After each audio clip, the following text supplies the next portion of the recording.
Winter begins tomorrow, and that means it has the least daylight of the year, but it won't feature our latest sunrise and earliest sunset.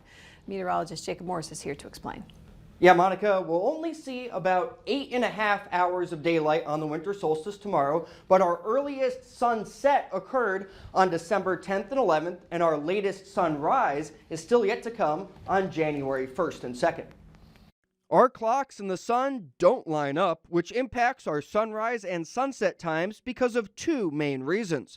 The tilt of the Earth and our elliptical orbit around the sun change the length of our solar day, which is defined as how long it takes for the sun to be directly overhead from one day to the next. With our rotation and orbit, the Earth has to make slightly more than one turn to line up with the sun from day to day. And since our orbit around the sun is oval-shaped, we're closer to the sun now and traveling faster than in the summer, which affects the length of our solar day. This contributes to our solar day being slightly more than 24 hours long around the first day of winter, and therefore our sun being directly overhead at a slightly later clock time each day.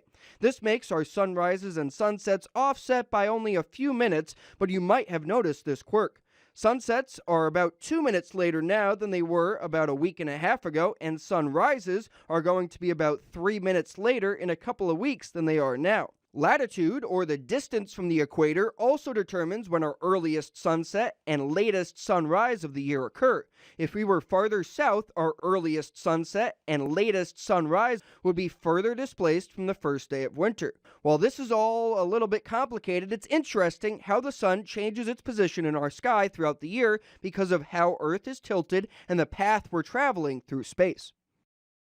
So despite our latest sunrise and earliest sunset being offset from the first day of winter, we'll start gaining a few seconds of daylight after tomorrow and all the way through spring. All right.